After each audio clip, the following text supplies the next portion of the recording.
আল্লাহর হাবিব বলে, মান কয়লা বিহি সাদাকাম, কোরআন দিয়ে যে কথা বলে সে সত্য বলে। ওয়ামান হাকামা বিহি আদালা, কোরআন দিয়ে যে ন্যায় বিচার, যে বিচার করে সে কেবল ন্যায় বিচার করে। কোরআন দিয়ে যে কথা বলে সে কি বলে? সত্য বলে। ওয়ামান হাকামা বিহি আদালা, আল্লাহর হাবিব বলেন কোরআন দিয়ে যে বিচার করে সে একমাত্র সত্য বিচার করে। কোরআন ছাড়া যত বিচার হয় আমার দেশে জজ কোর্টে, সুপ্রিম কোর্টে সব ব্রিটিশ ল মেনে বিচার হয়। এই জন্য 53 বছরেও শান্তি আসে না। কোরআন দিয়ে যদি বিচার হতো গোটা দেশে আল্লাহ তাআলা রহমত আর বরকত দিয়ে পরিপূর্ণ করে দিত, ঠিক কি না? এই জন্য কোরআনের বিচার হওয়া দরকার আছে না নাই? কোরআনের পক্ষে আমাদেরকে আজ বাংলাদেশের সময় এসেছে। বাংলাদেশের মানুষ বাবার রাষ্ট্র পরিচালনা দেখেছে, মেয়ের রাষ্ট্র পরিচালনা দেখেছে, জামাইয়েরটাও দেখেছে, বইয়েরটাও দেখেছে। এখন সময় এসেছে কোরআনের রাষ্ট্র, কোরআনের রাষ্ট্র পরিচালনা দেখাও। কথা বলে না, ঠিক কিনা? এই জন্য যদি বাংলাদেশের আমার ভাইয়েরা কি কিতাব আল্লাহ দিয়েছেন, এই কিতাব দিয়ে যদি সংসদ চালিত হয়, কোরআন যদি দেশে বাস্তবায়ন হয়, গোটা দেশে শান্তি দিবেন কে? জোরে বলেন কে? কারণ কোরআন, আল্লাহ বলে কোরআনটা আমি দিয়েছি রহমতের জন্য। কোরআন কারীমের 15 নম্বর পারা, 17 নম্বর সূরা, সূরা ইসরা 82 নম্বর আয়া, আল্লাহ বলে ওয়া নুনাজ্জিলু মিনাল কুরআন মা হুয়া শিফাআ ওয়া রাহমাতুল লিল মুমিনিন। আল্লাহ বলেন কোরআন আমি নাজিল করেছি মা হুয়া শিফা, প্রতিষেধক স্বরূপ গোটা সমাজের, গোটা দেশের সব কিছুর জন্য মহা ঔষধের নাম আল কোরআন। বলেন কি? আসেন আমরা একটু দেখি আজকে কি কিতাব আল্লাহ দিয়েছেন। আমি একটু একটু করে আপনাদেরকে দেখানোর চেষ্টা করব। আচ্ছা বলুন তো আমাকে আপনারা, এই পৃথিবীতে যত গ্রন্থকার, অথর, রাইটার, ওনার, যত বই পৃথিবীর মানুষ লিখেছে, একটা বই, একটা কিতাবের লেখক কি এমন পাওয়া যাবে যে বই লেখার পরে এ কথা বলেছে যে আমি একটা বই লিখছি, আমার বইয়ে কোনো ভুল নাই, ডাউট নাই, কন্ট্রাডিক্টরি নাই, এলোমেলো নাই? এমন একটা বই পৃথিবীতে পাওয়া যাবে? একমাত্র একটা কিতাব, নাম কি? জোরে বলেন। আমার ভাইরা কোরআন নাজিল করার শুরুতে আল্লাহ রাব্বুল আলামিন চ্যালেঞ্জ দিয়ে দিলেন, পড়েন আমার সাথে, আলিফ লাম মিম যালিকাল কিতাব লা রাইবা ফীহি। আল্লাহু আকবার। আল্লাহ তাআলা বলে যালিকাল কিতাব, আল্লাহ বলে এমন একখানা কিতাব আমি আল্লাহ দিলাম, যেই কিতাবের ভিতরে ভুল তো দূরের কথা আমার ভাইয়ারা, যেই কিতাব গোটা বিশ্বের ভিতরে একমাত্র কিতাব আল কোরআন, যেই কিতাবের ওনার মালিক আল্লাহ, কোরআন নাজিল করার শুরুতেই চ্যালেঞ্জ দিয়ে দিলেন যালিকাল কিতাবু লা রাইবা ফীহি। আল্লাহ বলে ভুল তো দূরের কথা, ও রাইব মানে হলো ডাউট। আল্লাহ বলে wherein there is no doubt. Allah বলে wherein there is no doubt, এমন একটা কিতাব দিলাম যার ভিতরে ভুলের সন্দেহ নাই। সুবহানাল্লাহ। কি বলেন কোনো ভুল আছে? কি বলেন আছে? অবাক হয়ে যাবেন।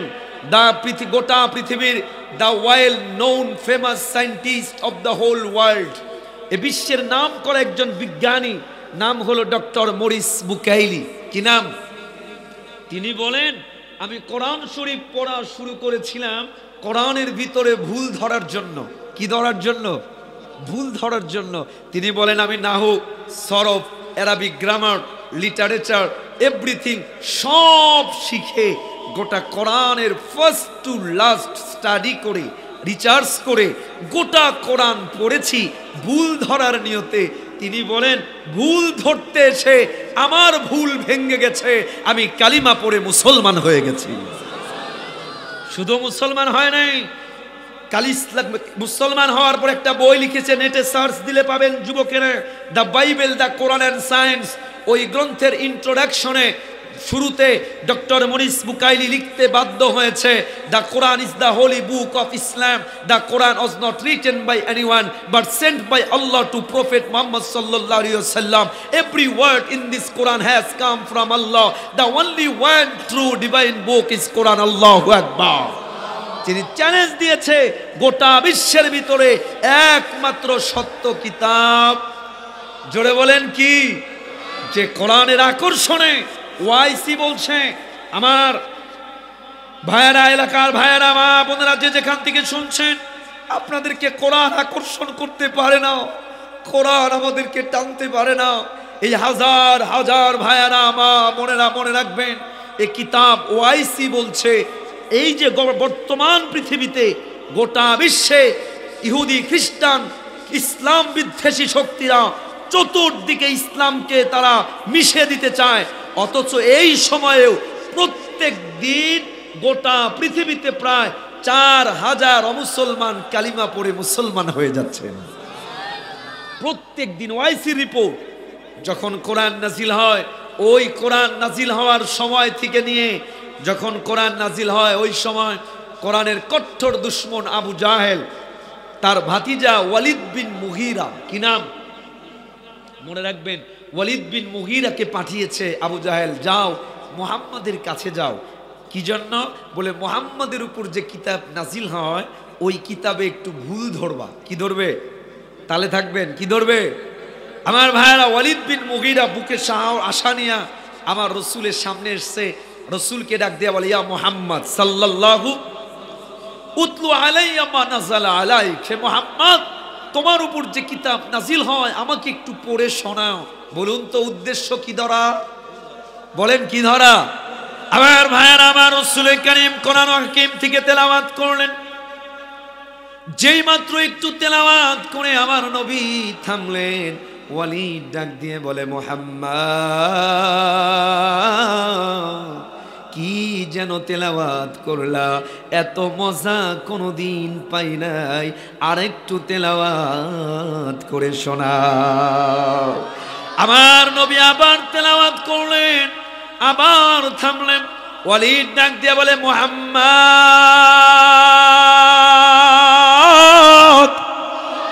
কি যেন পড়লা, এত মজা জীবনে কোনোদিন অনুভব করি নাই। মুহাম্মদ, আমি না বলা পর্যন্ত তেলাওয়াত থামায় না, আল্লাহর কোরআন তেলাওয়াত চালায়া যায়। আবু জেহেলের কাছে সংবাদ গেছে, আবু জাহেল, তুমি তোমার ভাতিজাকে পাঠাইছো কোরআনে ভুল ধরতে, যায় খবর নাও, তোমার ভাতিজা তো মুহাম্মাদের জবানে কোরআন শুনে পাগল হয়ে গেছে। আল্লাহু আকবার। তখন ওয়ালিদ বিন মুগীরা, আবু জাহেল দৌড়ে আসছে। আবু জাহেল এসে দেখে আমার রসুল তেলাওয়াত করছে, আর ওয়ালিদ বিন মুগীরা চাতক পাখির মতো তাকায়া তাকায়া কোরআনের তেলাওয়াত শুনতেছে। আবু জাহেল ডাক দিয়া বলে, ওয়ালিদ, তোরে না পাঠাইলাম কোরআনের ভিতরে ভুল ধরতে, তুই দেখি কোরআন শুনতে লেগেছিস, ব্যাপারটা কি? ওয়ালিদ তখন ডাক দিয়া বলে, চাচা, গোটা মক্কার ভিতরে আরবি ভাষায় আমি সবচেয়ে পারদর্শী। আমি ওয়ালিদ আল্লাহর নামের শপথ করে বলি, যেই মুহাম্মাদের উপরে যে কিতাব নাজিল হচ্ছে, আপনারা হাজার ষড়যন্ত্র করে, চক্রান্ত করে, কৌশল অবলম্বন করে এ কোরআনের আওয়াজ স্তব্ধ করতে পারবেন না। এ কোরআন পরাজয় হওয়ার জন্য আসে নাই, বিশ্ব মানচিত্রে বিজয় অর্জনের জন্য এসেছে। হে ভাইরা, 1450 বছর হয়েছে, আবু জেহেল, উতবা এসেছে, ফেরাউন এসেছিল, যুগে যুগে আল্লাহর আওয়াজকে, হকের আওয়াজকে স্তব্ধ করতে পারে নাই। 1450 বছরে বহু নাস্তিক এসেছে, মুরতাদ এসেছে, আবু জেহেল এসেছে, উতবা এসেছে, আল্লাহর কোরআনের আওয়াজ স্তব্ধ করতে চেয়েছে, পারে নাই, পারে নাই। বরং যারা কোরআনের আওয়াজ স্তব্ধ করতে এসেছে, আল্লাহ তাদেরকে ইতিহাস থেকে নাম ও নিশানা মিটাইয়া দিয়েছে। কোরআন ছিল, কোরআন আছে, কোরআন থাকবে। আমার ভাইরা, গত 16 বছরে আওয়ামী লীগ ফ্যাসিবাদ সরকার কম চেষ্টা করে নাই। আদালতের প্রকোষ্ঠে বহু উলামা ইকরামকে হত্যা করেছে, ফাঁসির কাষ্ঠে ঝুলিয়েছে, কোরআনের তাফসীর বন্ধ করে দিয়েছে, মাহফিল বন্ধ করে দিয়েছে, ওলামায়ে কেরামদের উপরে জুলুম আর নির্যাতনের স্টিম রুলার চালিয়েছে। আল্লামা দেলোয়ার হোসেন সাইদি রহমাতুল্লাহ আলাইহির কণ্ঠ কারাগারে স্তব্ধ করে দিয়েছে, কিন্তু কোরআন বন্ধ করতে পারে নাই। কোরআন আজও গোটা বাংলাদেশে ছিল, আছে, থাকবে, কোনো শক্তি নাই বন্ধ করা। কারণ কোরআন কার? জোরে বলেন কার? চিৎকার দিয়ে বলেন কার? এটার হেফাজতের দায়িত্ব নিয়েছেন কে? আল্লাহ বলে ইন্না নাহনু নাযালনা যিকরা ওয়া ইন্না লাহু লাহাফিজুন।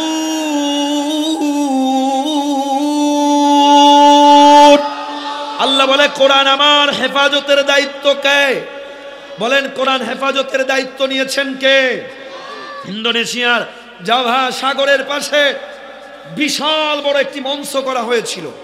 ওই মঞ্চের ভিতরে আল্লাহর কোরআনটারে ছিঁড়ে ছিঁড়ে মঞ্চের ভিতরে বিছিয়ে দেওয়া হয়েছিল। উলঙ্গ নারীদেরকে ভাড়া করা হয়েছিল।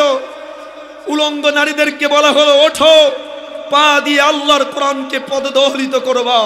কসম আল্লাহর, যেই মাত্র সাগরের পারে ওই মঞ্চের ভিতরে উলঙ্গ নারীরা আল্লাহর কোরআনকে পদদলিত করার জন্য উঠবে, সাথে সাথে আল্লাহ সাগরের ভিতরে এমন জলোচ্ছ্বাস দিয়েছে, একটা ধাক্কায় গোটা বিল্ডিংটাকে আমার রব এমন নাস্তানাবুদ করেছে, একটা মানুষের হাড্ডিও খুঁজে পাওয়া যায় নাই। কারণ কোরআন এটা হেফাজতে করবেন কে? এই তো গত বছরের কথা, এটা 24-এর শেষ, গত 23-এর শেষে সুইডেনে গত বছরের কথা, সুইডেনে আপনাদের মনে আছে কিনা পত্রিকায় এসেছিল, এক নাস্তিক আল্লাহর কোরআনকে পোড়ানোর জন্য ওপেন চ্যালেঞ্জ দিয়েছিল। আল্লাহর কোরআনকে একটা পত্রিকায় তারিখ দিয়ে আল্লাহর কোরআনকে পোড়াবে এক পাদ্রী, খ্রিস্টান পাদ্রী। আগুন জ্বালানো হয়েছিল, আল্লাহর কোরআনকে হাতে নিয়েছে, আগুনের ভিতরে পোড়াবে। ওই যে যেমন যুবকেরা দাঁড়িয়ে আছে, এরকম একটা যুবক ওই ভিড়ের ভিতর থেকে এসে পাদ্রীর হাত থেকে আল্লাহর কোরআনটা ছিনে নিয়ে বলে, এ খ্রিস্টান পাদ্রী, আমরা মুসলমানের রক্তের ভিতরে যতদিন পর্যন্ত শেষ রক্তবিন্দু করা পর্যন্ত থাকবে, ততদিন পর্যন্ত আল্লাহর কোরআনকে অবমাননা করার সাহস পৃথিবীর কারণে।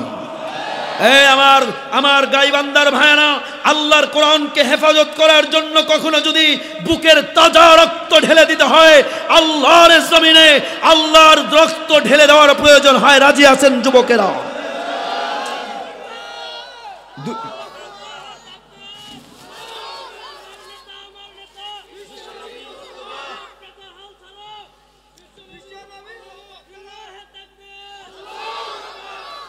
আমার ভাইরা, আপনাদেরকে দেখাইতে চাই কি কিতাব আল্লাহ দিয়েছেন। আমার গাইবান্দার ভাইরা, আপনাদেরকে বলি, আমারে বলুন না, একটা বছরে কয়টা মাস? আচ্ছা বলুন তো, 12 মাসের মধ্যে শ্রেষ্ঠ মাস কোনটা? রমজান। শ্রেষ্ঠ মাস কোনটা? কেন? কেন? আল্লাহ বলে, শাহরু রমাদানাল্লাযী উনজিলা ফীহিল কুরআন। রমজান মাস শ্রেষ্ঠ মাস, এই জন্য এই মাসে নাজিল করা হয়েছে কি? একটা বছরে কয়টা রাত? 365 রাত। কয়টি রাত বলুন তো? 365 রাতের ভিতরে সর্বশ্রেষ্ঠ রাত কোনটা? লাইলাতুল কদর। বলেন কোন রাত? সর্বশ্রেষ্ঠ রাত লাইলাতুল কদর। কেন? আল্লাহ বললেন, পড়েন আমার সাথে, ইন্না আনজালনাহু ফি লাইলাতিল কদর ওয়া মা আদরাকা মা লাইলাতুল কদর লাইলাতুল কদরি খায়রুম মিন আলফি শাহর। আল্লাহ বলেন, বছরের ভিতরে শ্রেষ্ঠ রাত কদরের রাত। এই জন্য শ্রেষ্ঠ। আল্লাহ বলে, কদরের রাত্রিতে আমি আল্লাহ কোরআন নাজিল করেছি। আমার ভাইরা, পৃথিবীর অনেকগুলো দেশে আল্লাহ তাআলা আমাকে নিয়েছেন। এমনও দেশে, এমনও চেয়ারে গিয়ে বসি, এক একটা চেয়ারের দাম 10 লক্ষ টাকারও বেশি। আচ্ছা আমাকে আপনারা বলুন না, আপনাদের এলাকাতে ওই রকম দামি দামি চেয়ার, খুব মনোযোগ দিয়ে বুঝবেন পর্দার আড়ালের মা বোনরা, লিসেন টু মি কেয়ারফুলি, আমার যুবকেরা মনোযোগ দিয়ে বোঝার চেষ্টা করেন তো, যত দামি চেয়ারই হোক না কেন, আপনার বাড়িতে থাকা যত দামি খাট আলমারি হোক না কেন, ইচ্ছায় অনিচ্ছায় আমার আপনার পা দিয়ে চেয়ারে আলমারিতে লাথি লাগে, লাগে না?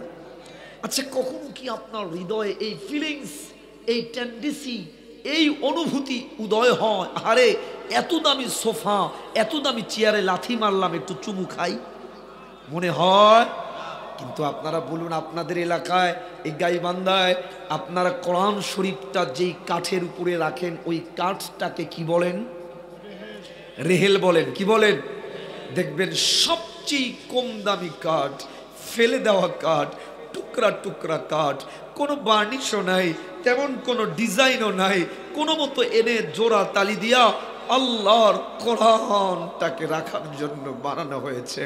কিন্তু ওই সবচেয়ে কম দামি কাঠটাকে যখন আল্লাহর কোরআনের জন্য বানানো হয়, ওই কাঠটার দাম গোটা পৃথিবীর সবচেয়ে দামি ফার্নিচারের থেকেও দামি হয়ে যায়। লাথি তো দূরের কথা, হাত থেকে যদি পড়ে যায় যেই কোনো মুসলমান উঠায়া চুমু খায়। কথা বলে না, ঠিক কিনা? আমার ভাইয়ারা, কত দামি দামি কাপড়, রেড কার্পেট, বিছানার চাদর আমাদের পা দিয়ে লাথি দেই, কখনো কি মনে হয় একটু উঠায়া চুমু খাই?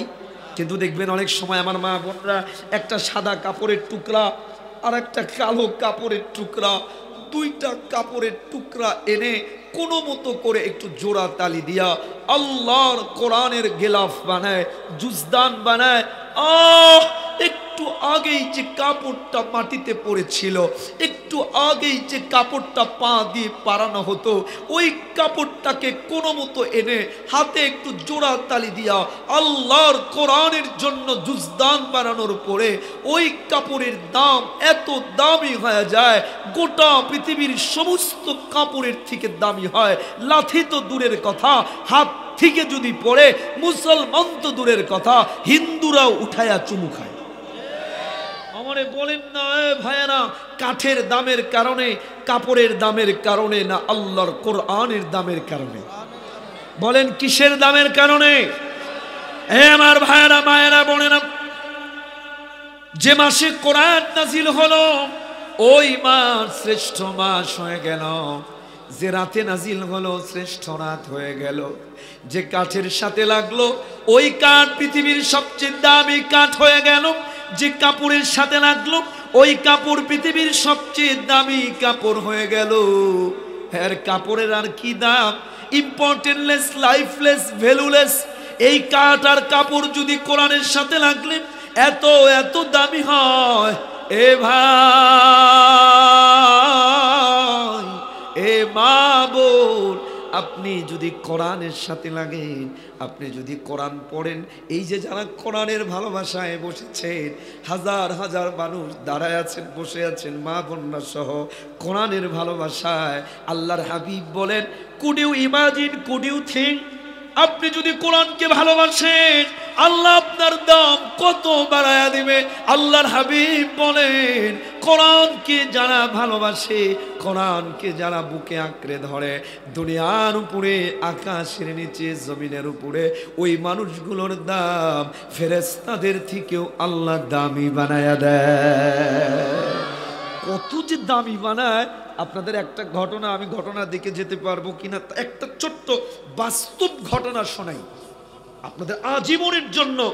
মালয়েশিয়াতে কুয়ালালামপুরে একটা ইজতেমা হয়। বর্তমান সময়ের অন্যতম একজন দায়ী মাওলানা জুলফিকার আলী নকশবন্দি, উনি একটা বাস্তব, আমার মা বোনরা ভাইরা, কান খাড়া, কোরআনের সাথে একটু কানেকশন হলে, একটু সম্পর্ক হলে দাম কত বাড়ায়া দেয়। ইন্ডিয়ায় ওই মৌলানা জুলফিকার আলী নকশবন্দির বাড়ি ইন্ডিয়া, আপনারা জানেন, আপনাদের পাশেই, বেশি দূর না। ইন্ডিয়ার এখনো বহু থানা আছে, ইন্ডিয়ার বহু এলাকা এমন আছে যেই এলাকায় একটাই মুসলমান এলাকা, আশেপাশে সব হিন্দু এলাকা।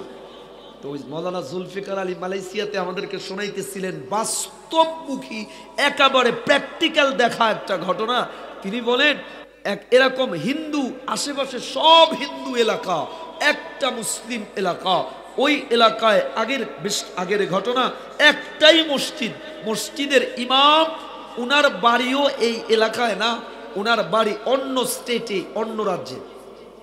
হঠাৎ ইমাম সাহেব ছুটিতে বাড়িতে গেছে। হ্যাঁ হ্যাঁ, হুজুরে বলে ইমাম সাহেব বাড়িতে গেছে, ওই তার পরের দিন ওই এলাকায় একজন মানুষ মারা গেছে। হ্যাঁ, মানুষ তো মারা গেছে, কিন্তু পুরো এলাকার ভিতরে জানাজার নামাজ পড়ানোর মতো কেউ নাই। এই জন্য আমি মাঝে মাঝে বলি, এই জাতীয় মাদ্রাসাগুলো দরকার আছে না নাই? কথা বলে না? এই জাতীয় মাদ্রাসাগুলো যদি না হয়, তাহলে ওই এমপি মন্ত্রী হবে, মারা গেলে কুকুরের মতো শুকুরের মতো মারা লাগবে, জানাজা দেওয়ার মানুষ থাকবে না। কথা বলে না, ঠিক কিনা বলেন? এই যে হাফেজ তৈরি হচ্ছে, এই জাতীয় মাদ্রাসাগুলো দরকার আছে। এলাকায় মানুষ মারা গেছে, জানাজা পড়ানোর কেউ নাই। আমার ভাইরা সারাটা দিন লাশটা পড়েছিল, সারাটা রাত লাশটা পড়েছিল। পরের দিন সকাল বেলায় এলাকার লোকজন মিলে চিন্তায় পড়ে গেল, কি করা যায়, কি করা যায়। এই মুহূর্তে যদি মাইয়েতকে দাফন করা না হয়, তাহলে লাশটা ফুলে যাবে, ফেটে যাবে, দুর্গন্ধ বের হয়ে যাবে। এলাকার কিছু লোকজন মিলে সিদ্ধান্ত নেয়, চলো মাইয়েতকে গোসল করাই, কাফনের কাপড় দিয়ে পেঁচাই, জানাজার খাট নিয়ে উঠাই। এখান থেকে কয়েক কিলোমিটার পথ বিশ্ব রোড, মনে করেন আপনাদের ঢাকা হাইওয়ে, বিশ্ব রোডের মাথায় গিয়ে দাঁড়াই। হতে পারে কোনো আলেম যাবে, আমরা তাকে জানাজার নামাজ পড়ানোর জন্য অনুরোধ করব। আমার ভাইরা পরের দিন সকাল বেলায় এলাকার লোকজন মাইয়েতকে সুন্দর করে গোসল করায়া, কাফনের কাপড় দিয়ে পেঁচায়া, জানাজার খাট নিয়ে উঠায়া মাইয়েতকে আস্তে আস্তে করে বিশ্ব রোডের মাথায় গিয়ে দাঁড়িয়েছে। অনেকক্ষণ অপেক্ষা করার পর একজন দাড়িওয়ালা টুপিওয়ালা একজন আলেম সাইকেল নিয়ে আস্তে আস্তে করে আসতেছেন। এলাকার লোকজন থামালেন, হুজুর থামেন, আমরা পড়েছি বড্ড বিপদে। বলে কি বিপদ? বলে আমাদের এক ভাই গতকাল সকাল বেলায় মারা গেছে, জানাজার নামাজ পড়ানোর মতো কেউ নাই, দয়া করে যদি একটু জানাজার নামাজটা পড়ায়া দেন। হুজুর সাইকেল থেকে নেমেছে। হুজুরে বলে, হ্যাঁ হ্যাঁ, আমি একজন আলেম, পেশায় একজন পুলিশ, টাইমের বড় অভাব, থানায় যাওয়া লাগবে। কিন্তু তোমরাও পড়েছো বিপদে, দাঁড়াও দাঁড়াও, জানাজার নামাজটা পড়ায়া দেই। হুজুরে দাঁড়াইলেন, জানাজার নামাজ পড়াইলেন। এলাকার লোকজন এবার ডাক দিয়ে বলে, হুজুর জানাজার নামাজ তো পড়াইলেন, কিন্তু মাইয়েতকে কি করে কবরে রাখতে হয়, কি দোয়া পড়তে হয় আমাদের জানা নাই। দয়া করে যদি একটু কবরস্থ করে দিতেন বড্ড উপকার হতো। হুজুরে ডাক দিয়ে বলে, আমার সময় নাই, টাইমের বড় অভাব, এদিকে তোমরাও পড়েছো বড্ড বিপদে, বলে কি করা যায়? হুজুরে এবার বললেন, ঠিক আছে চলো তাড়াতাড়ি করো। হুজুরে তাড়াহুড়া করলেন, তাড়াতাড়ি করে কবরটা নিজে কবর খনন করলেন, মাইয়েতকে কবরের ভিতরে শোয়াইলেন। মাইয়েতকে কবরের ভিতরে শোয়ায়া মাটি আর বাঁশ দিয়া দাফনের কাজ শেষ করে হুজুরের থানায় চলে যায়। হুজুরে বলে, আমি থানায় গিয়া পকেটে হাত দিয়া দেখি, পকেটের ভিতরে জরুরি কিছু সার্টিফিকেটের কাগজ ছিল, ওই সার্টিফিকেটের কাগজগুলো পাওয়া যাচ্ছে না। হুজুরে বলে, আমি রাস্তার ভিতরে, থানার ভিতরে, বাসার ভিতরে সব জায়গায় তন্ন তন্ন করে খুঁজলাম, কোথাও সার্টিফিকেটের কাগজগুলো পাওয়া গেল না। হুজুরে বলে, আমি কনফার্ম হলাম আমার সার্টিফিকেটের কাগজগুলো কোথাও পড়ে নাই, মাইয়েতকে কবর দিতে নিয়া কবরের ভিতরেই আমার সার্টিফিকেটের কাগজগুলো পড়ে গেছে। হুজুরে এবার সাইকেলটা নিয়ে এলাকায় যান, এলাকার লোকদেরকে ডাক দিয়ে বলে, ভাই আমি তোমাদের উপকার করেছি, এইবার তোমরা আমার উপকার করো। বলে হুজুর কি উপকার? বলে তোমাদের ভাইকে কবর দিতে নিয়া কবরের ভিতরে আমার জরুরি কিছু সার্টিফিকেটের কাগজ পড়ে গেছে, চলো চলো কবরটা খনন করা লাগবে, আমার সার্টিফিকেটের কাগজগুলো লাগবেই লাগবে।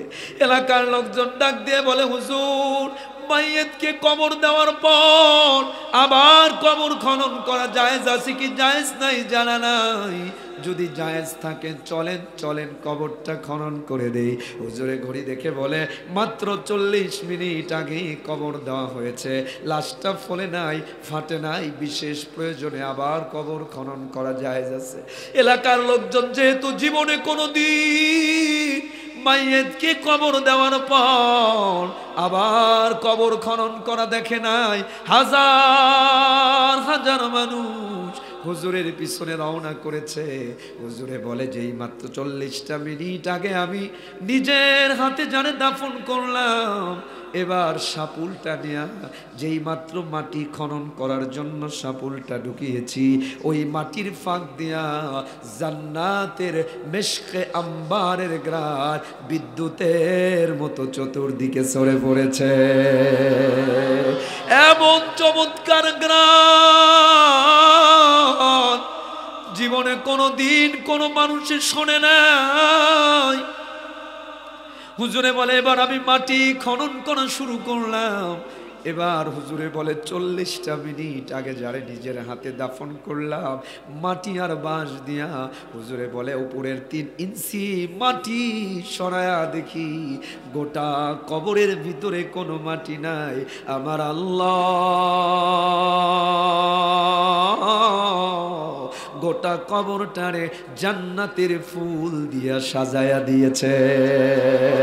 হুজুরে বলে তাকায়া দেখি কে যেন কুদরতি হাতে আমার সার্টিফিকেট গুলারে ওই জান্নাতের ফুলের উপরে চমৎকার ভাবে সাজায়া রেখেছে। হুজুরে বলে আমি আমার সার্টিফিকেট গুলো নিলাম, তাড়াতাড়ি করে মাটি চাপা দিয়ে দিলাম। হুজুরে এবার লোকদেরকে ডাক দিয়ে বলে ভাই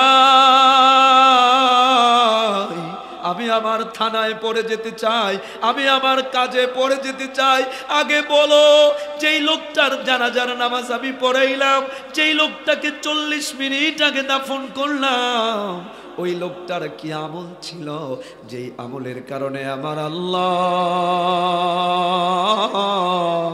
40 মিনিটের ব্যবধানে কবরটারে জান্নাতের বাগান বানায়া দিয়েছে।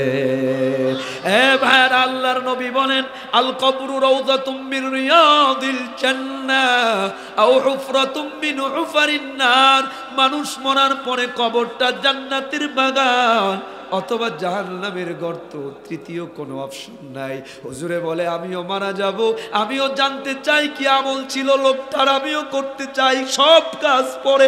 এলাকার লোকজন ডাক দিয়ে বলে হুজুর লোকটা মূর্খ মানুষ, খেতে খামারে কাজ করে, তেমন কোনো আমল আমাদের জানা নাই। হুজুর তার মা বাবা ভাই বোন কেউ নাই, একটা বোনের সাথে থাকে। হুজুরে বলে নিয়ে যাও, বোনের সাথে কথা বলতে চাই। বোনটাকে পর্দার আড়াল থেকে ডাক দিয়ে বলে বোন কি আমল তোমার ভাইয়ের ছিল বলো না। বোনে ডাক দিয়ে বলে হুজুর আমার ভাইয়ের তেমন কোনো আমল আমিও দেখি নাই, তবে হ্যাঁ হ্যাঁ হ্যাঁ একটা আমল সারা জীবন দেখেছি। প্রত্যেক দিন মাগরিবের নামাজের পরে আমার ভাই পড়তে জানতো না, অক্ষর জ্ঞান ছিল না, কোনো অক্ষর চিন্ত না, কিন্তু আমার ভাইকে দেখতাম প্রত্যেক দিন মাগরিবের নামাজের পরে কি যেন একখানা কিতাব নিয়ে বসতো। আমার ভাইকে দেখতাম চোখের পানিগুলো ছেড়ে ছেড়ে হাতের আঙ্গুল দিয়ে নাড়াচাড়া করতো আর বলতো আয় মেরে মাওলা আয় মেরে বাড়ি, চোখের পানিগুলো ছেড়ে বলতো আল্লাহ, ডাক দেন না একটু আল্লাহ। এ ভাইরা দিলটারে নরম করে ডাক দেন না আল্লাহ। আমার ভাইকে দেখতাম চোখের পানিগুলো ছেড়ে দিয়া আল্লাহরে ডাক দিয়া বলতো আল্লাহ আপনার কিতাব পড়তে জানি না, কিন্তু কলিজা দিয়া মোহাব্বত করি, ভালোবাসি। আল্লাহ দয়া করে আপনার কিতাবের ভালোবাসার উসিলায় আমি যখন মারা যাব আমার কবরটারে জান্নাতের বাগান বানায়া দিয়ে। হুজুরে বলে, বোন কিতাবটারে আনো। কিতাবটা হুজুরের হাতে দিয়েছে। হুজুরে দেখে না না না, দুনিয়ার সাধারণ কোনো কিতাব না। ওই আল্লাহর মূর্খ বান্দা, কৃষক বান্দাটা প্রত্যেক দিন মাগরিবের নামাজের পর আল্লাহর কোরআনটারে বুকে লাগাইতো, আল্লাহর কোরআনটারে সিনায় লাগাইতো, আল্লাহর কোরআনটারে ভালোবাসতো। হুজুরে বলে, হ্যাঁ হ্যাঁ, আল্লাহর কোরআনের ভালোবাসার উসিলায় আল্লাহ তার জীবনের সব গুনাহ মাফ করে কবরটারে জান্নাতের বাগান বানায়া দিয়েছে। আমি আমার গাইবান্দার ভাইদেরকে, মা বোনদেরকে বলি, আজকের এই আলোচনার প্রথম অংশের কথা। এ ভাইয়েরা, যুবকেরা, তরুণেরা, দুনিয়াতে মনে রাখবেন, দুনিয়াতে আপনার বন্ধু, ভাই, মা, বাবা, স্বামী, স্ত্রী, কেউ কেউ কারো আপন না। কথা বলে, কেউ কারো আপন না। স্বার্থে আঘাত লাগুক, 10 বছরের বন্ধু স্বার্থে আঘাত লাগলে শত্রু হতে 10 সেকেন্ডও লাগে না। কথা বলে না, ঠিক কিনা? যত বড় বন্ধুই দেখেন। যুবকদেরকে মাঝে মাঝে বলি, আমি যুবকদের উদ্দেশ্যে বলবো, অনেকগুলো পয়েন্ট বিজ্ঞান থেকে দিব, তার আগে এই পয়েন্টে বলি, মনে রাখবেন, আপনার আজকে বাড়ি আছে, গাড়ি আছে, হুন্ডা আছে, হুন্ডা ভরা তেল আছে, আপনার বন্ধুর অভাব নাই। কথা বলে না? বিপদে পড়ে দেখো যুবকেরা, মাই ডিয়ার ইয়ঙ্গার ব্রাদার্স, বিপদে পড়ে দেখো, বন্ধুকে 1000 বার ফোন দিবা, ফোন রিসিভ হবে না। দুনিয়াতে বিপদে পড়বেন, দেখবেন কেউ কারো না। দুনিয়ার বিপদে এই যদি কেউ কারো না হয়, এ ভাইরা, পরকালের হাসরের ময়দানের কথা চিন্তা করে দেখেন তো, ওই ময়দানে কেউ কারো হবে না, কেউ কারো না, সবাই পালায়া বাঁচবে। আল্লাহ বলছে, ফাইদা জাআতিস সাখা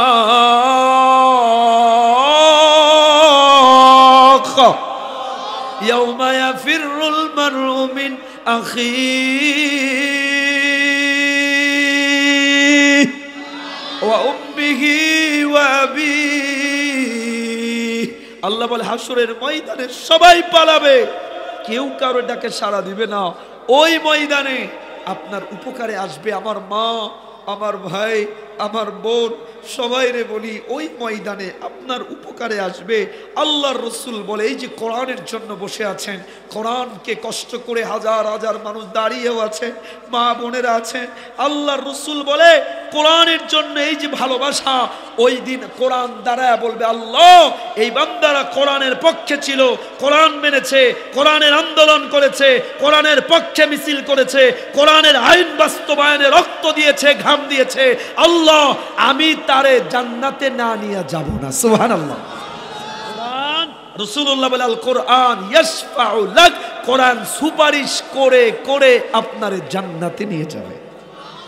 এইজন্য কোরআনের পক্ষে থাকবেন তো ইনশাআল্লাহ? বলেন ইনশাআল্লাহ। আমার ভাইরা, কোরআনের পক্ষে থাকবেন, কোরআনের পক্ষে আন্দোলন করবেন। কোরআনের সাথে ছোঁয়া লাগলে কাঠ যদি দামি হয়, আপনারা যদি কোরআনের পক্ষে থাকেন, আপনার দাম বাড়িয়ে দিবেন কে? জোরে বলেন কে? মনে রাখবেন, পৃথিবীতে একমাত্র কিতাব কোরআন। 2 নম্বর পয়েন্ট আলোচনা শুনুন, কোরআনের থেকে সত্য কোনো কিতাব পৃথিবীতে আর হতে পারে? কথা বলে না পারে? আমি একটা ইন্টারন্যাশনাল কনফারেন্সে অ্যাটেন্ড করেছি, আপনাদেরকে কয়েকটা চমৎকার তথ্য মনে রাখবেন। ওই কনফারেন্সে আমি বসেছি, আমার সামনে বসা হিন্দু, খ্রিস্টান, বৌদ্ধ, ইহুদি। আমি যখন বক্তব্য দিচ্ছিলাম, আমি মাইকটা হাতে নিয়েই বলছি, I can challenge you, I can challenge everybody, the only one true religion is Islam, the only one true religious book is Quran, the only one true prophet Muhammad sallallahu। আমার সামনে বসা হিন্দু, খ্রিস্টান, বৌদ্ধ, ইহুদি, আপনাদের এলাকায় হিন্দু আছে না? মাইকের আওয়াজ যাচ্ছে, আমার ভাইয়ারা রাগ করবেন না, হিন্দু ভাইদেরকেও আমি দাওয়াত দেই, আপনাদের ধর্মগ্রন্থ দিকেও দাওয়াত দেই। আমি বাইবেল, গীতা, রামায়ণ, অথর্ববেদ অনেকগুলো ধর্ম নিয়ে স্টাডি করার কিঞ্চিত সুযোগ আল্লাহ আমাকে দিয়েছেন। এই জন্য আমি অনেক ধর্মের উপরে কথা বলার চেষ্টা করি। আজকে এদিকে যেতে পারবো না, শুধু এতটুকু কথা বলি। আমার সামনে হিন্দু, খ্রিস্টান, বৌদ্ধ, ইহুদি বসা, আমি তখন মাইক হাতে নিয়েই বলছি, এ পৃথিবীতে একমাত্র সত্য ধর্ম ইসলাম। একমাত্র সত্য ধর্ম কি? জোরে বলেন কি? এই পৃথিবীতে ধর্ম নিয়ে গবেষক doctor David B Barrett encyclopedia of ব্রিটানিকায় গোটা পৃথিবীর ধর্মগুলো গবেষণা করে দেখিয়েছেন এ পৃথিবীতে প্রায় ধর্ম আছে মোর দ্যান 43,000 রিলিজিয়ান, প্রায় 43,000। কত হাজার বলুন দেখি? পৃথিবীতে প্রায় ধর্ম আছে কত হাজার? 43,000 ধর্মের ভিতরে চিৎকার দিয়া বলবেন আমার রবের কাছে, আল্লাহর কাছে একমাত্র অ্যাকসেপ্টেবল, চয়েসফুল, গ্র্যান্টেড, গ্রহণযোগ্য ধর্ম কয়টা? জোরে বলেন কয়টা? নাম কি? ইসলাম। জোরে বলেন কি নাম? এ কথাটা আমার নয়, কথাটা কার? আল্লাহ বলে ইন্নাদ-দীনা, পড়েন না, ইন্নাদ-দীনা ইনদাল্লাহিল ইসলাম।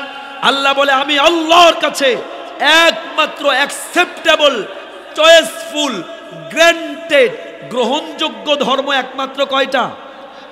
একটা, ইসলাম। আমি যখন এই কথাটা বলছি, আমার সামনে হিন্দু, খ্রিস্টান, বৌদ্ধ বড় বড় করে আমার দিকে চোখ তুলে তাকিয়েছে, মনে হয় আমাকে গিলে ফেলবে। সবার তো গায়ে লাগছে, যদিও সত্য, কিন্তু গায়ে তো লাগছে। তখন আমি পাল্টা বললাম, I can prove it, I have so much evidence, huge প্রমাণ আছে, আমি দেখাইতে পারবো আপনাদেরকে। একমাত্র সত্য কিতাব বলেন কি? মনে রাখবেন আপনারা, পৃথিবীতে প্রায় খ্রিস্টান আছে 400 কোটি। কয়শো কোটি? অবাক হয়ে যাবেন আপনারা। এই যে আপনাদের একেবারে উত্তরবঙ্গের লাস্ট এরিয়া দিয়ে অনেক খ্রিস্টান মিশনারিরা কাজ করে। আপনাদের এই দিক দিয়েও সম্ভবত আমি যতটুকু জানি আছে, কিছু কিছু জায়গায় আছে না? খ্রিস্টান আছে, খ্রিস্টান মিশনারিরা কাজ করে। ওরা ধর্মের, আমি আজকে আপনাদের কোনো খ্রিস্টান মিশনারি আজীবন সামনে আসলে বলবেন, তোমরা যে বলো তোমাদের ধর্মের কথা, তোমাদের ধর্মের কিতাবের নাম কি? খ্রিস্টানদের ধর্মীয় কিতাবের নাম বর্তমানটার নাম বাইবেল, অরিজিনালটার নাম ইনজিল, নবী ঈসা আলাইহিস সালামের উপর নাজিল হয়েছে। আমি চ্যালেঞ্জ দিয়ে দিচ্ছি আপনাদেরকে, আপনারাও দিবেন গোটা বিশ্ববাসীকে। আমি খ্রিস্টানদেরকে বলেছিলাম, গোটা পৃথিবীর খ্রিস্টানরা মিলে give me 1 copy of Bible, give me 1 copy of Injil, original copy. আমাকে গোটা পৃথিবীর খ্রিস্টানরা মিলে 1 কপি ইনজিলের, বাইবেলের অরিজিনাল কপি, যেটা নবী ঈসা আলাইহিস সালামের উপর নাজিল হয়েছে, একটা কপি অরিজিনাল আমাকে দেন। If you can give me 1 original copy of Injil, I must surrender here. একটা কপি যদি পৃথিবীর কোন খ্রিস্টান দেখাইতে পারে, আমি সারেন্ডার হয়ে যাব। নো, কেউ দিতে পারে নাই, দিতে পারবে।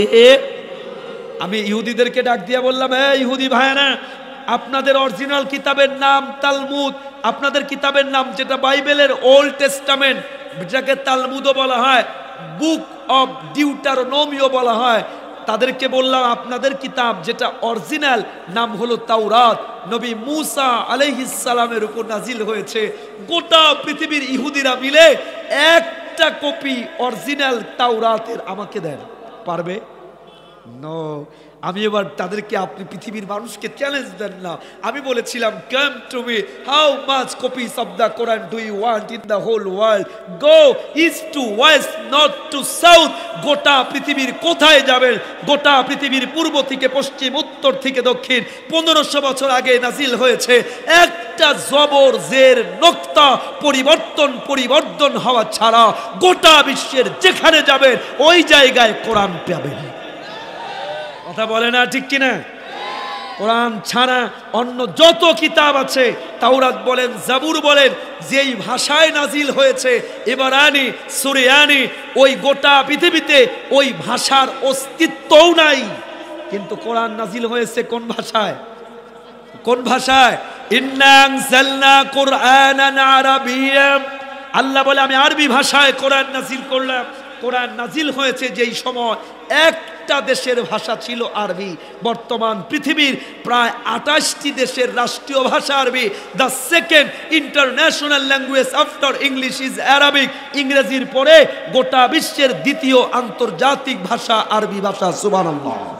কোরআন যেমন জীবন্ত, কোরআনের ভাষাও তেমন জীবন্ত। দেখান না অন্য কোনো কিতাবকে। শুধু তাই নয়, আমি আজকে ধর্ম নিয়ে ঢুকবো না। আমি ওই দিন বলেছিলাম আপনাদের কিতাব খোলেন, কোন কিতাবের কথা বলবেন, যেই কোনো ধর্মের কথা বলেন। হিন্দু ভাইরা থাকলে বলবো আপনাদের কিতাব খোলেন। হিন্দু ধর্মের প্রণেতা মনু বেশ, তাদের বেদের অন্যতম কিতাব বেদ, কল্কি পুরাণ, রামায়ণ, অথর্ববেদ, কল্কি পুরাণ, জিন্দা বিস্তা, তাদের কিতাবের ভিতরে বলা হচ্ছে একং ব্রহ্ম দ্বিতীয়ং নাস্তি নেহ নাস্তি কিঞ্চন অল্লং দষ্ঠং শ্রেষ্ঠং পরমং ব্রহ্মণং অল্ল রসুল মোহাম্মদং রকং বরস্য ইসমিন্নং তিদ্রে ব্লেচ্ছ আচার্যেন সমন্বিত। চিৎকার দেবেন আল্লাহু আকবার। ক্যামেরার সামনে হাজার হাজার ক্যামেরা আছে, মিলায়া দেখেন। আমি নাম্বার দিয়ে দিয়ে বলছি। তাদের ধর্মের ভিতরে বলা হচ্ছে কল্কি পুরাণ 1 নম্বর খণ্ড 18 নম্বর অধ্যায় 14 নম্বর মন্ত্র, সর্বশেষ যিনি নবী হবে, নবীর নাম হবে নরসং সং চিদৃষ্টম মপসং সপ্রথস্তমং দিবন সদ্যম কসম। শেষ যিনি নবী হবে, নবীর নাম হবে নরসংস। সংস্কৃত ভাষা, বাংলা অর্থ প্রশংসিত, আরবি অর্থ মুহাম্মদ। সুবহানাল্লাহ। শেষ যিনি নবী হবে, নবীর পিতার নাম হবে কল্কি পুরাণ 1 নম্বর খণ্ড 18 নম্বর অধ্যায় 11 নম্বর মন্ত্র। শেষ যিনি নবী হবে, নবীর পিতার নাম হবে বিষ্ণুজু শশ গর্ব মাধত্তে বৈষ্ণবম। বিষ্ণুজু শশ, যার বাংলা অর্থ মনিবের দাস, আরবি অর্থ আব্দুল্লাহ। মা হবে কল্কি পুরাণের 1 নম্বর খণ্ড 18 অধ্যায় 5 নম্বর মন্ত্র সুমতি। সুমতি মানে নিরাপদ, বাংলা অর্থ নিরাপদ, আরবি অর্থ আমেনা। ডজন ডজন উদাহরণ, আমি এদিকে যেতে পারছি না, শুধু আপনাদেরকে 1-2টো দেখাচ্ছি। বৌদ্ধ ধর্মের যিনি প্রণেতা গৌতম বুদ্ধ, গৌতম বুদ্ধকে বলা হলো গসপেল অফ বুদ্ধা। 118 119 নম্বর পৃষ্ঠায় গৌতম বুদ্ধ বললেন, I am not first Buddha who came on the earth not shall I be the last. In one time another Buddha will arise in the world, he will proclaim a religious life holy perfect and true. Gautam Buddha বলে আমার পরে সত্য নবী আসবে, ওই নবীর নাম আহমদ, তার ধর্মই একমাত্র সত্য ধর্ম। সুবহানাল্লাহ। বলেন খ্রিস্টান ধর্ম, বাইবেলের কথা, বর্তমান বাইবেলের সবচেয়ে পপুলার যেটা গসপেল অফ জন।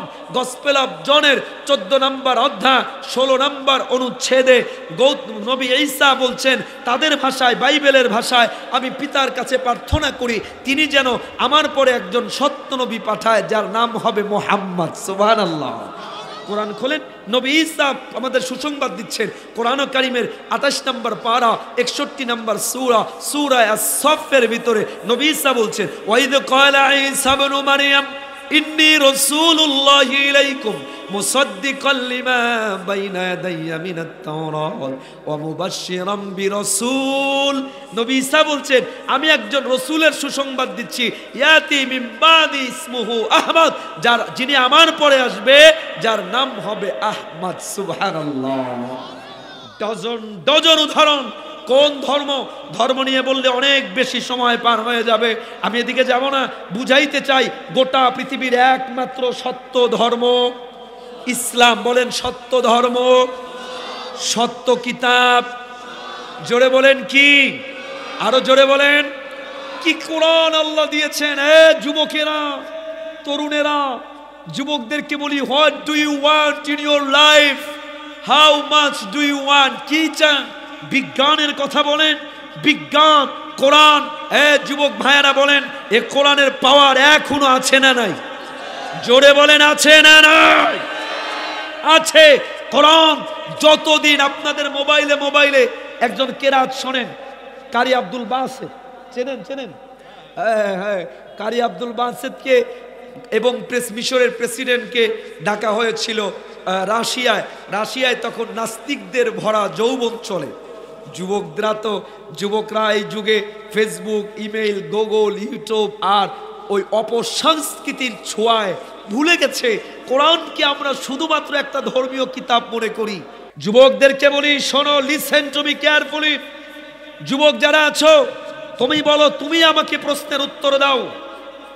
একটা তুমি সারাদিন ফেসবুক চালাও, ইউটিউব চালাও, মুভি দেখো, সিনেমা দেখো, নাটক দেখো, আমারে বলো না তোমার টাকা, তোমার এমবি, তোমার সময়, তোমার সবকিছু ব্যয় করে অন্য বেটা বেটির নাচ দেখে তোমার কি লাভ? তাদের তো ভিউ হচ্ছে, তারা সেলিব্রিটি হচ্ছে, তাদের ইনকাম হচ্ছে, তুমি তোমার টাকা, তোমার এমবি ব্যয় করে তাদের ঝুলি ভরছো, তোমার ঝুলি খালি করছো। তোমার থেকে বোকা কি হতে পারে বলো? আমি আমার যুবকদেরকে বলি, এ যুবকেরা, do you know who are you? এ my dear younger brothers and sisters, তোমাদেরকে বলি ভালো করে শোনো। সফল হতে চাও? ছোট্ট ছোট্ট 2-4টা কোরআন থেকে কথা তোমাদেরকে শোনায়া দিব। কি চাও? What do you want in your life? How much do you want in your life? কি চাও, কত চাও? আমি কোরআন থেকে ধরে ওয়াদা দিচ্ছি, যা চাও, যত চাও, তার থেকে বেশি আল্লাহ তোমাদের দিয়ে দিবেন। প্রথমে আগে চিনতে হবে তোমাদেরকে। আজকাল বেশিরভাগ যুবক সারাদিন কোন মেয়ে ছবি পোস্ট করলো, কোন মেয়ে টিকটক করলো, কার গার্লফ্রেন্ড কয়টা, গার্লফ্রেন্ড একটা না, এক একজনের এখন একাধিক। কথা কয় না, কথা বলে না, যুবকের আওয়াজ বলো না কেন? শুধু যুবকরা না, এ লাইনে যুবতীরাও কম পিছিয়ে নয়, তাদেরও বয়ফ্রেন্ড এখন একটা না একাধিক। কথা বলে না?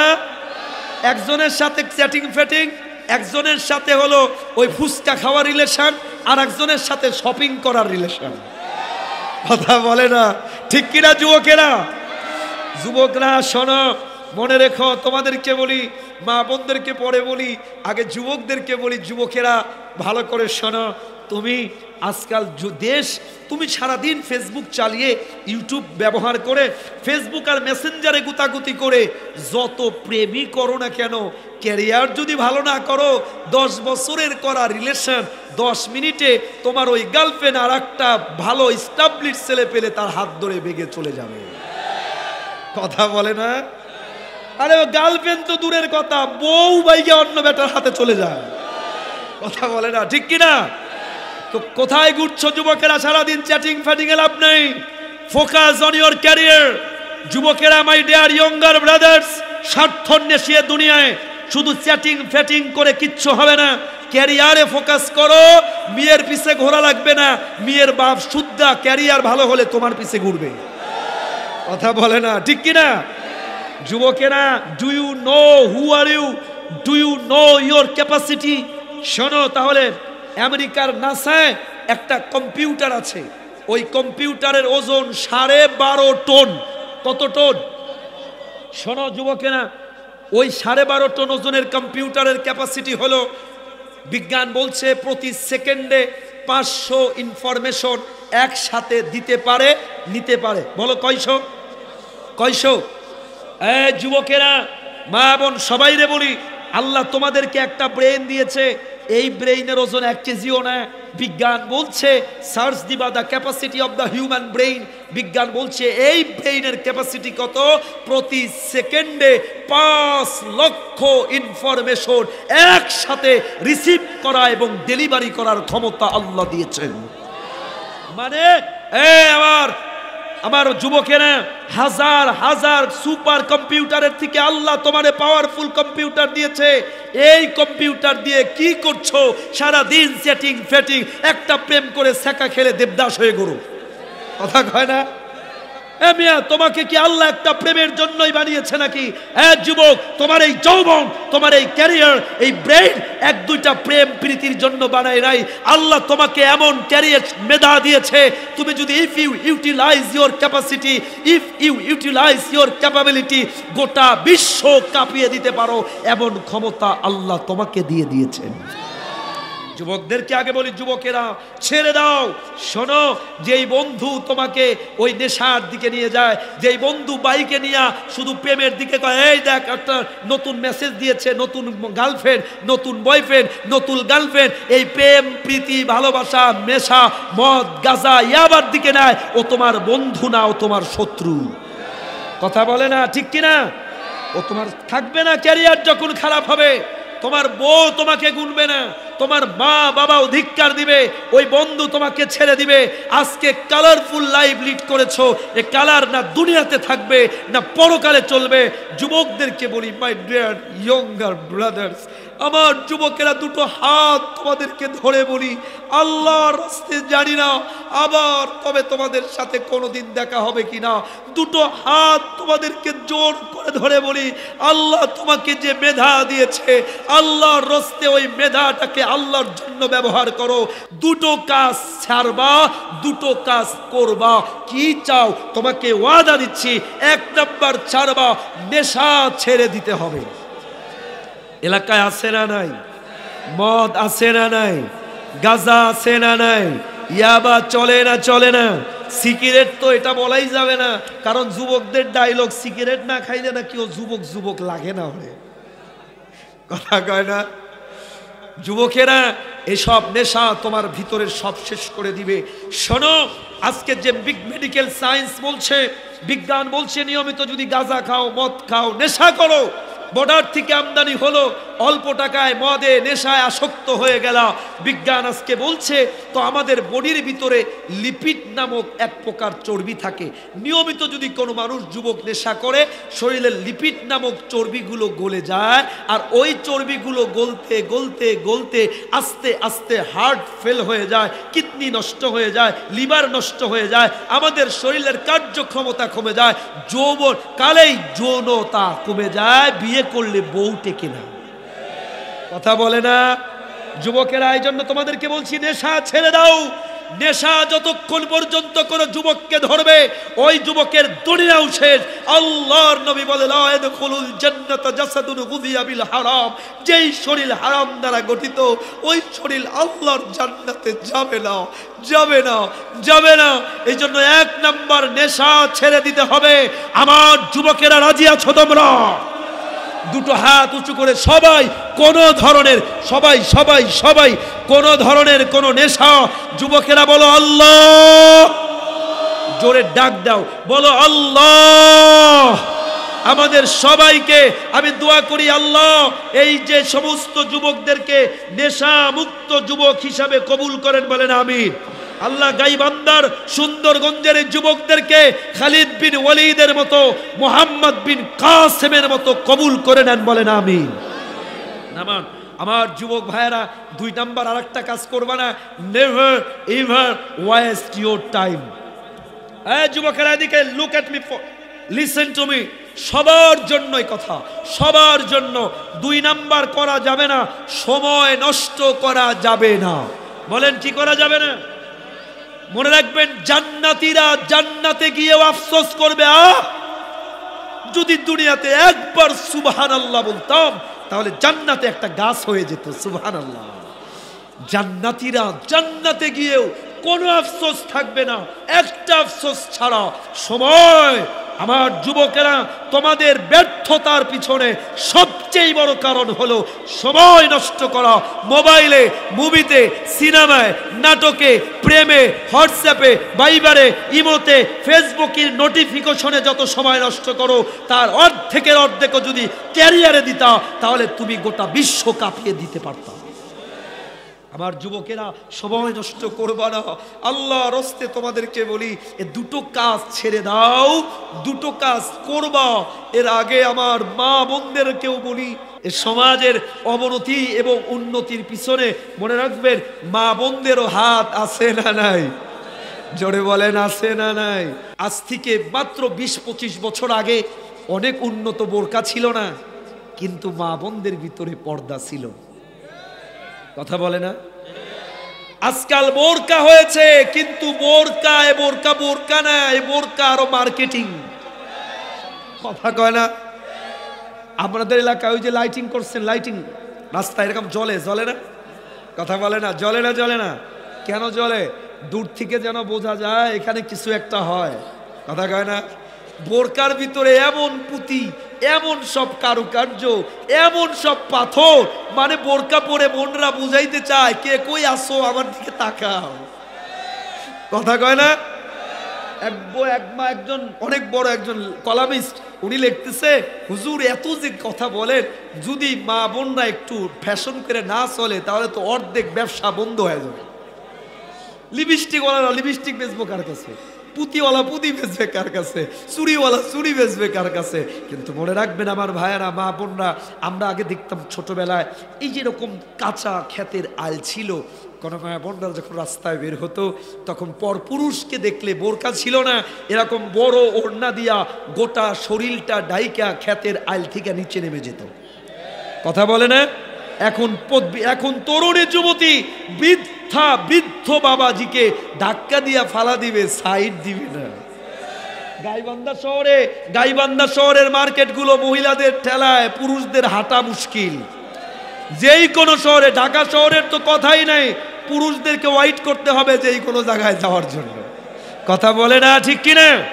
আমি আমার বোনদেরকে বলি, মাদেরকে বলি, মনে রাখবেন আমার বোনেরা, আমার ভাইয়েরা, আপনাদের একটা প্রশ্ন করি। মা বোনদের প্যান্ডেলে দেখাও যায়, শোনাও যায়, যায় না? এত জোরে উত্তর দিবেন মা বোনরা যেন শুনতে পারে। আমার ভাইয়েরা বলুন তো, আপনাদের বোনেরা, মায়েরা, আজকে স্বাভাবিকভাবে আমাদের বোনরা কাপড় পরেও যেন উলঙ্গ। কথা বলে না? আল্লাহ রসুল 1450 বছর আগে বলেছেন, নিসাউন কাসিয়াতুন। আল্লাহ রসুল বলে শেষ জামানায় নারীরা কাপড় পরেও উলঙ্গ হবে।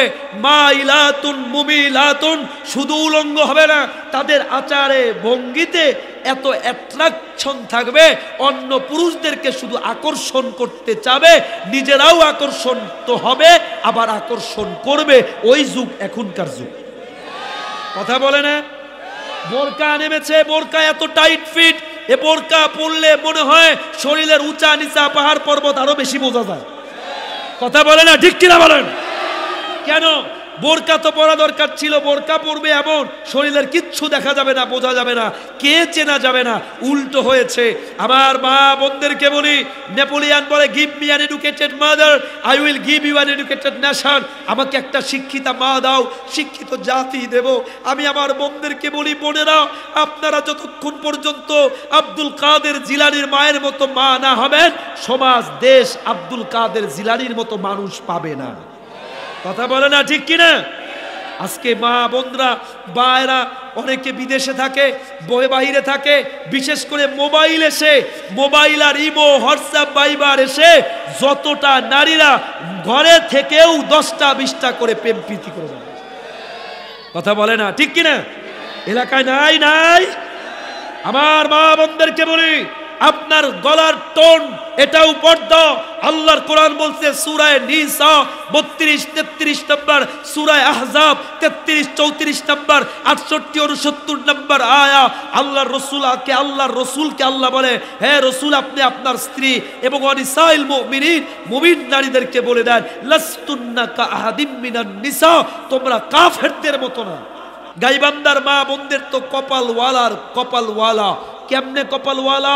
আপনাদের একটা প্রশ্ন করি, বলেন তো, জোরে বলবেন, এত জোরে মা বোনরা যেন শুনতে পারে। আচ্ছা বলুন তো, আপনাদের বউয়েরা, আপনাদের মেয়েরা, আপনাদের ওয়াইফ বোন, তারা যদি ইসলাম মেনে পর্দা করে চলে, তাতে কি আপনারা খুশি না নারাজ? আমার গাইবান্দার বোনেরা, ভালো করে শোনেন, জোরে বলেন, খুশি না নারাজ? আপনাদের বউয়েরা, বোনেরা, মায়েরা, মেয়েরা যদি ভালো করে 5 ওয়াক্ত নামাজ পড়ে, ইসলাম মেনে, ঘরে মেনে চলে, রাস্তাঘাটে ডুংডাং বেংবাং করে না বেড়ায়, তাতে কি আপনারা খুশি না নারাজ? মা বোনেরা শোনেন, মনোযোগ দিয়া শোনেন, আবার জোরে বলবেন, জোরে আওয়াজে মা বোনরা যেন শোনে। বলেন, খুশি না নারাজ? হ্যাঁ আমার গাইবান্দার বোনেরা, আপনারা তো কপালওয়ালা। এ ভাই, ইতিহাসে একজন নারী পাওয়া যায়, নাম হলো আসিয়া। কি নাম? জোরে বলেন, কি নাম? বলেন তো, আসিয়ার স্বামীর নাম কি? ফেরাউন। ফেরাউন যে নিজেকে দাবি করেছিল, আনা রব্বুকুমুল আলা, ফেরাউন নিজেকে রব বলে দাবি করেছিল। এ মামুন, ফেরাউনের কানে চলে গেল। আসিয়া কিন্তু ফেরাউনকে রব বলে মানে নাই। আসিয়া রব মেনেছিল কাকে? জোরে বলেন কাকে? ফেরাউনের কানে চলে গেল, এ ফেরাউন, তুমি তো নিজেকে রব বলে দাবি করো, অথচ তোমার বিবি তোমারে রব বলে মানে না। ফেরাউন রাগে আন্বিত হয়া প্রাসাদের ভিতরে ঢুকলো। এ মা বোন, হায় হায়, কিতাবের ভিতরে আসছে আসিয়াকে আল্লাহ এত সৌন্দর্য দান করেছিলেন, গোটা বর্তমান বিশ্বের লক্ষ লক্ষ বিশ্ব সুন্দরী এক পাল্লায় আসিয়াকে আল্লাহ তার থেকে বেশি সৌন্দর্য দান করেছিলেন। মিশরের রানী আসিয়া, আসিয়ার সৌন্দর্যের কাছে ওই সময় কেউ না। আসিয়ার ইশারায় হাজার হাজার দাস দাসী প্রাসাদের ভিতরে ওঠে আর বসে। ফেরাউনের কানে চলে গেল, ফেরাউন তোমার বিবি তো তোমারে মানে না। রাগান্বিত হয়া ফেরাউন প্রাসাদের ভিতরে ঢুকে আসিয়াকে ডাক দিয়ে বলে, আসিয়া তুমি নাকি আমাকে রব বলে মানো না? আসিয়া বলে, হ্যাঁ হ্যাঁ, আমি তো রব বলে মানি তাকে যিনি আপনাকেও বানিয়েছেন, আমাকেও বানিয়েছেন কে? ফেরাউন ডাক দিয়ে বলে, আসিয়া ঈমান ছেড়ে দাও, ঈমান যদি না ছাড়ো কঠিন শাস্তির জন্য তৈরি হয়ে যাও। আমার ভাইয়ারা, যারা আল্লাহরে ভয় পায় তারা দুনিয়ার কাউকে কোনোদিন ভয় পায়? জোরে বলেন ভয় পায়? আসিয়া ডাক দিয়ে বলে, স্বামী যা মনে চাই করেন। আমি আমার মা বোনদেরকে বলি, ভাইদেরকেও বলি, কি বল? আসিয়াকে ধাক্কা মেরে ফেলে দেওয়া হলো। আসিয়ার নাকটা প্রাসাদের ভিতরে উপুর হয়ে পড়লো, নাকটা ফেটে রক্ত বের হওয়া শুরু হয়ে গেছে। ফেরাউন দাস দাসীকে অর্ডার দেয়, আসিয়ার চুলগুলো টেনে টেনে বের করো।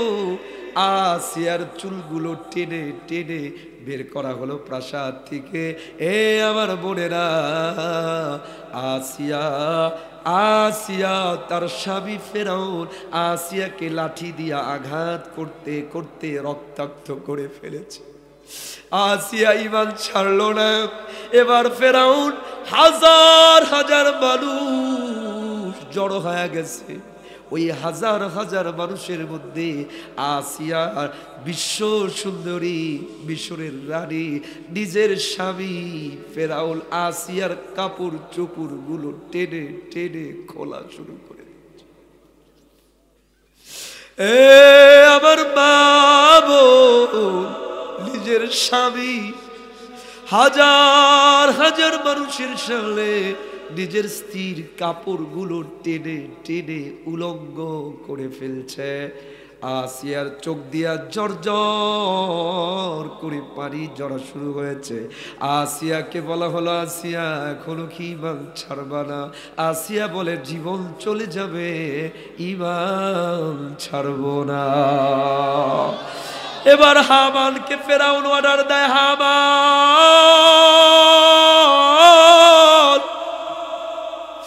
তক্তা, এরকম বিশাল বড় কাঠের তক্তা আনা হলো। তক্তার ভিতরে লোহার প্যারাক ঢুকায়া দেওয়া হলো, প্যারাক গুলো খাড়া খাড়া করে দেওয়া হলো। আমালকে বলা হলো, হামান আসিয়াকে ধর। জীবন্ত আসিয়াকে ধরা হলো। আসিয়াকে দুটো হাত দুটো পা টাল টাল করে প্যারাকের ভিতরে গেঁথে দেওয়া হলো। জীবন্ত মানুষের ভিতরে প্যারাকগুলো যখন ঢুকে যায়, রক্ত দিয়া গোটা মিশরের ওই জায়গাগুলো যেন বন্যার মতো হয়ে গেছে। এ ভাইয়েরা, মা বোনেরা, আসিয়ার বডির ভিতরে যখন প্যারাক ঢোকে, আসিয়ার দেহ থেকে যখন প্রাণটা বের হয়, ওই মুহূর্তে আসিয়া আল্লাহরে ডাক দিয়া বলে, আল্লাহ। কোরআন ডাক দিয়া বলে, রব্বি বিনিলি ইনদাকা বাইতা ফিল জান্নাহ ওয়া নাজ্জিনি ফিল ফিরআউনা ওয়া আসিয়া আল্লাহর ডাক দিয়া বলে, আল্লাহ, আমার নিজের স্বামী আমার সতীত্ব কেড়ে নিল, আবার হাজার হাজার মানুষের সামনে উলঙ্গ করে ফেলল, আমি ওকে জীবন্ত হত্যা করে ফেলল। আয় আল্লাহ, আমি আমার রানীগিরির বিনিময়ে, আয় আল্লাহ সৌন্দর্যের বিনিময়ে, আমি আমার জীবনের বিনিময়ে আপনার কাছে কিচ্ছু চাই না। রব্বি বিনিলি ইনদাকা বাইতা ফিল জান্নাহ। আয় আল্লাহ, এই সব কিছুর বিনিময়ে আপনার জান্নাতের ভিতরে একটা ঘর আবার বানায়া দেন। এ বাবুল, আপনাদেরকে বলি সৌন্দর্য থাকবে না, আজকের সৌন্দর্য আছে কালকে থাকবে না। এই বছর যে বিশ্ব সুন্দরী হয়, আগামী বছর সে বিশ্ব সুন্দরী হয় না, আবার নতুন অন্য কেউ হয়, সৌন্দর্য নষ্ট হয়ে যাবে। আমার বোনদেরকে বলি, মাদেরকে বলি, আপনার সৌন্দর্য থাকবে না। হযরতে ফাতেমা যখন মারা যায়, স্বামী আলীকে ডাক দিয়া বলে, স্বামী আমি যখন মারা যাব রাতের আধারে দাফন করে দিয়ে, বেশি মানুষরে ডাক দিয়েন না। আলী বলে, না না না, আপনি বিশ্ব নবীর বিয়ে, আপনি সাইয়্যিদুল রাহমাতাল লিল আলামিনের বিয়ে, আপনার যারা যায় লক্ষ লক্ষ মুসলমান হবে। ফাতেমা বলে, না না স্বামী, আমি মরার পরে চাই না, আমি ফাতেমার বিয়ে, আমি ফাতেমা, আমার লাশটা মানুষের সামনে রাখা হবে। আমি কতটা লম্বা ছিলাম, কতটা খাটো ছিলাম, কতটা মোটা ছিলাম, পাতলা ছিলাম, মরার পরে কেউ জানুক এটা আমি ফাতেমা চাই না। আমি আমার বোনদেরকে বলি, আমার বোনেরা, আল্লাহর রাস্তে আমার বোনদেরকে অনুরোধ করে বলি, এ বোনেরা, দয়া করে বেপরদা করে আল্লাহর রাসূল বলে, কোন নারী যদি বেপরদায় চলে তাহলে কাল হাসরের ময়দানে জাহান্নামের আগুনে লোহার পাতগুলো গরম করা হবে, ওই পাতগুলো চেহারার ভিতরে ধরা হবে, কোমরের ভিতরে ধরা হবে, চেপে চেপে ধরা হবে, আর বলা হবে, ওই যে দুনিয়াতে অমান্য করেছিল, দুনিয়াতে আমার হুকুম মানো নাই, বেপরদা করেছো, সেই জন্য আজকে শাস্তি গ্রহণ করো। আমার বোনদেরকে বলি, আল্লাহর রাস্তে নারীদের জন্য জান্নাত বড় সহজ। আল্লাহর নবী বলে, কোন নারী যদি 4টা কাজ করে সে জান্নাতের 8টা দরজা দিয়ে জান্নাতে ঢুকে যাবে। সুবহানাল্লাহ। মাত্র কয়টা কাজ? বাসায় পৌঁছায়া দিবেন। মা বোনদেরকে বলি, মাত্র 4টা কাজ। আল্লাহ রাসূল বলে, আল নিসা ইদা সাল্লাতিল মারআতু খামসাহা, 5 ওয়াক্ত নামাজ, ও সামাত শাহরাহা, রমজান মাসে রোজা, এরপর হাফিজাত ফারজাহা, সতীত্বের হেফাজত, পরকিয়া করবে না, মোবাইলে ইমোতে বিভিন্ন ভাবে খারাপ কাজে লিপ্ত হবে না। 4 নম্বর ওয়াতাত যাওজাহা, স্বামীকে অনুগত করবে, স্বামীকে মানবে, 4টা কাজ করবে, আল্লাহ 8টা জান্নাতের যেই কোনো দরজা দিয়ে ঢুকাইয়া দিবে। আল্লাহ আমাদের কেউ কবুল করুক, বলেন আমিন। মনে রাখবেন, কোরআনের থেকে মডার্ন, আপডেট, সায়েন্টিফিক পৃথিবীতে আর কিছু হতে পারে? কথা বলেন, হতে পারে? জোরে বলেন না, হতে পারে? কয়েকটা ছোট্ট ছোট্ট আমল দিয়া যাই। দেখেন না, আল্লাহর নবী 1450 বছর আগে যা বলেছে, আজকে একটু বিজ্ঞান দিয়ে মাইপা দেখেন, ছোট্ট ছোট্ট দেখেন। আপনারা যখন চা খান কি করেন? ফু দেন, তাই না? ফু দিয়ে দিয়ে ঠান্ডা করেন না? আজকের পর থেকে দিবেন না, কখনো না। আমার যুবকেরা, মা বোন, গরম ভাতে, গরম দুধে, গরম চায়ে ফু দিবেন না।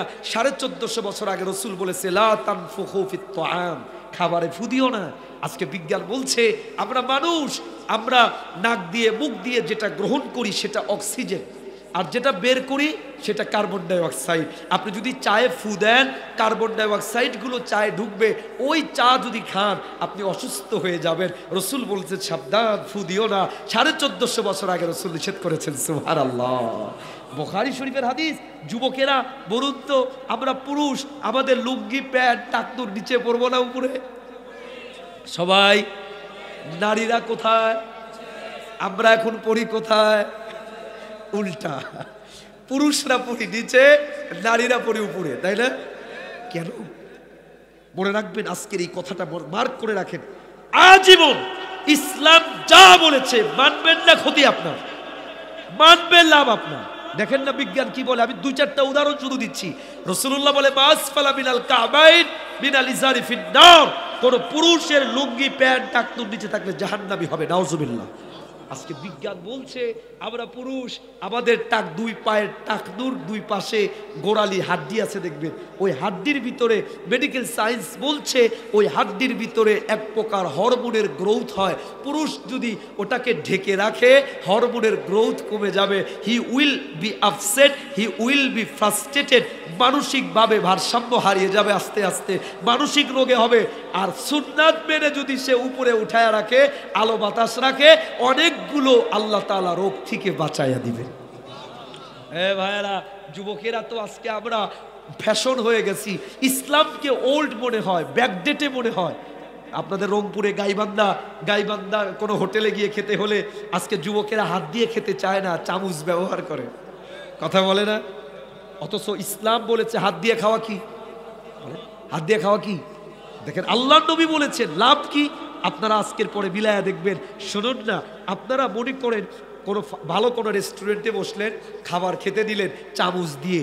আচ্ছা, খাবার কতটা গরম কতটা ঠান্ডা এটা চামচকে ফিল করার ক্ষমতা আছে?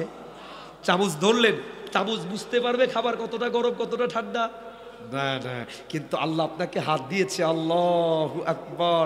আমি বিজ্ঞানের একজন ছাত্র, লম্বা সময় আমি সুন্নাত কোরআন হাদিস বিজ্ঞান নিয়ে গবেষণা করেছি, যত পড়েছি আমি অবাক হয়ে গিয়েছি। আল্লাহ, আপনার হাতের ভিতরে আল্লাহ এমন সেন্সর দিয়েছে, খাবার টাচ করবেন, টাচ করার সাথে সাথে খাবার যদি অতি গরম হয়, আপনার হাতের সেন্সর আপনার ব্রেইনকে সিগন্যাল দিবে, বেটা থাম, এত গরম তোর জিহ্বার সহ্য করার ক্যাপাসিটি নাই।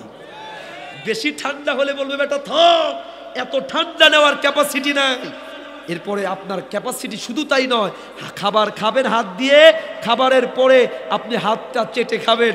আজকে রাতে কিংবা কালকে দেখবেন হাতটা চেটে যখন লাগাবেন, দেখবেন খাবার যুক্ত আঠাযুক্ত খাবার যখন জিহ্বায় দিবেন, জিহ্বা দিয়ে একটা রস বের হবে, যেই মেডিকেল সায়েন্সের ভাষায় বলা হয় প্লামা, রক্ত রস। বিজ্ঞানের ভাষায় বলা হয় যেটাকে আমার আপনার খাবারগুলো হজম করার জন্য এ পৃথিবীতে যত ঔষধ আবিষ্কার হয়েছে, ওই যে মুখের লালা, ওই লালার থেকে পাওয়ারফুল কোন ঔষধ আর নাই। সুবহানাল্লাহ। এই জন্য হাত দিয়ে খাবেন। এই যে এত রাত আলোচনা হলো, ফজরের নামাজ তো না পড়লেও চলবে, কথা বলে না সবাই। ওয়াদা, হাত তুলে একটা আমি মুসাফির দোয়া করব আপনাদের জন্য, আল্লাহর কাছে চেষ্টা করবেন, দিল থেকে চেষ্টা করবেন। আমি আপনাদেরকে নামাজের বিজ্ঞানটা বলেই দোয়া করব। হাত তোলেন, হাত তোলেন সবাই, যারা দাঁড়িয়ে আছেন, বসে আছেন, শত শত হাজার মা বোনরা আছেন প্যান্ডেলে, মা বোন আমার কলিজার টুকরা বোনেরা, আপনাদেরকেও বলি আল্লাহর রস্তে নামাজ মিস করবেন না। দুটো হাত তুলে বলেন আল্লাহ, জোরে ডাক দেন না একটু, আল্লাহ আমাদেরকে 5 ওয়াক্ত নামাজ পড়ার তৌফিক দিয়েন, বলেন আমিন, জোরে বলেন আমিন। শুনুন, নামাজ পড়বেন আপনার উপকারের জন্য। ডক্টর তারেক মাহমুদ লন্ডনের এয়ারপোর্টে দাঁড়িয়েছে নামাজ পড়তে, আল্লাহু আকবার, রুকু সেজদা, আসসালামু আলাইকুম ওয়া রাহমাতুল্লাহ। ডক্টর তারেক মাহমুদ বলে, আমি যখন নামাজ শেষ করলাম, একজন বিজ্ঞানী দেখি আমাকে অবজার্ভ করছে লং টাইম ধরে। ওই আমার নামাজ শেষ হওয়ার পরে ওই বিজ্ঞানী আমার কাছে এসে বলে, oh man, from where did you get this exercise?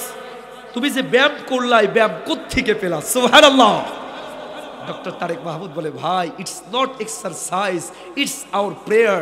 Allah orders us to pray 5 times in every day. এটা কোনো না ব্যায়াম নয়, এটা নামাজ। আমার ধর্ম প্রত্যেক দিন 5 ওয়াক্ত নামাজের আদেশ করেছেন। ডক্টর তারেক মাহমুদ বলে, এই কথা শোনার সাথে সাথে ওই বিজ্ঞানী একটা মুহূর্ত দেরি করে নাই, কালিমা পড়ে মুসলমান হয়ে গেছে। আশ্চর্য ব্যাপার। ডক্টর তারেক মাহমুদ বলেছেন, আমি তখন জিজ্ঞাসা করলাম, ভাই, why did you accept the Islam to listen here? তুমি একথা শুনে মুসলমান কেন হইলা?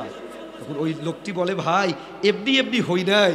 শোনো, আমার একটা ল্যাব আছে, ওই ল্যাবে 30 বছর লাগায়া কোটি কোটি টাকা ব্যয় করে আমি for human being, for human body, মানুষের জন্য একটা ব্যায়াম আমি 30 বছর লাগায় আবিষ্কার করেছি, কমপ্লিট ব্যায়াম। শোনো, 30 বছর লাগায়া কোটি কোটি টাকা ব্যয় করে আমি যেই ব্যায়াম বানিয়েছি, তুমি যেই তোমার ভাষায় নামাজ পড়লা, কসম আল্লাহর, আমার ওই ব্যায়ামের থেকে তোমার এই নামাজ মানুষের জন্য কোটি গুণে উত্তম।